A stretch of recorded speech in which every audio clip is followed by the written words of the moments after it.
Pourquoi le plan anti-voiture d'Anne Hidalgo est d'une totale hypocrisie? Le 1er octobre 2024, le périphérique passe à 50 km/h. Mais est-ce que vous vous souvenez de ce que Madame Anne Hidalgo disait en 2010?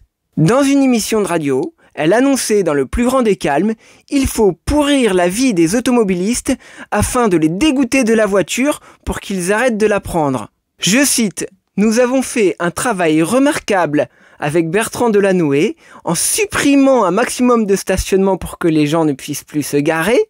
Nous créons volontairement des embouteillages afin de dégoûter les automobilistes. » Alors oui, cette manie qu'elle a d'emmerder les automobilistes, ça date pas d'hier, hein. Mais quitte à dire et faire des conneries, moi je propose quelque chose. Pourquoi elle ne vivrait pas réellement ses convictions? Par exemple, elle aurait interdiction de prendre le taxi.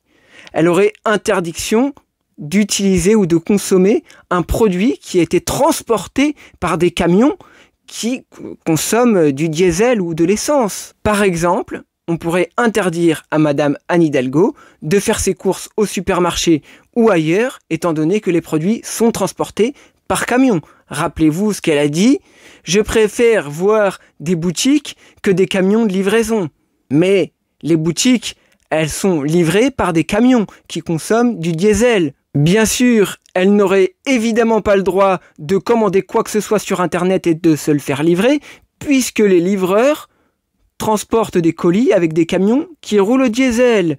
Et en plus, ça serait pas difficile à appliquer. Ah, la livraison est pour Madame Anne Hidalgo? Ah non, c'est interdit, elle est contre le diesel. On peut pas livrer puisque nous, on utilise du diesel dans nos camions.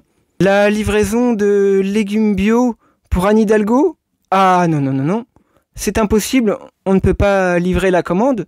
Non, on utilise du diesel pour livrer les légumes. Il faudrait un taxi pour ramener Madame Hidalgo qui est venue faire son interview à la télévision. Ah non, vous avez oublié. Le taxi, il roule au diesel, donc c'est pas possible. Madame Hidalgo? Non, ça va pas être possible là, pour la livraison de l'iPhone. Non, c'est pas possible. Étant donné que nous, nos chauffeurs, ils livrent avec des véhicules diesel. Non, c'est pas possible.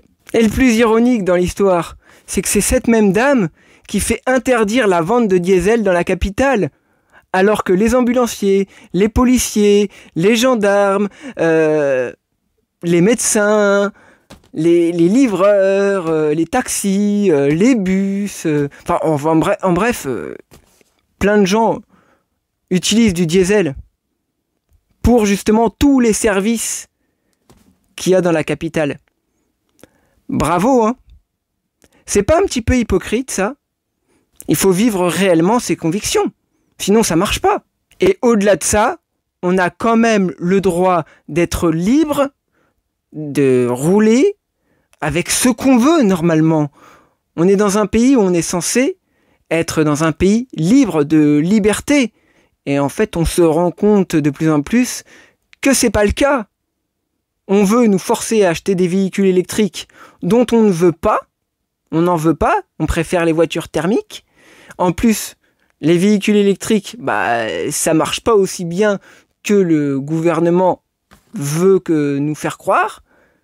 Et voilà, avec l'Europe, on nous dit on veut forcer. Sinon, attention, il y a des amendes. C'est-à-dire que même les constructeurs automobiles, s'ils vendent pas assez de véhicules électriques, ils sont pénalisés, ils payent des amendes, etc.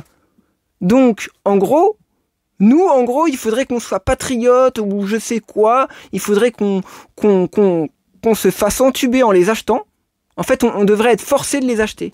En tout cas, moi, ça me ferait bien rire qu'il n'y ait plus aucun livreur, plus aucun taxi, et que plus aucun technicien ne se déplace dans la capitale. Comme ça, vous verrez que la voiture, qu'elle soit au diesel ou non d'ailleurs, vous verrez que la voiture a son utilité. Et après, il n'y a aucun mal à ce que la voiture soit aussi un plaisir. Mais vous verrez que la voiture, on en a réellement besoin.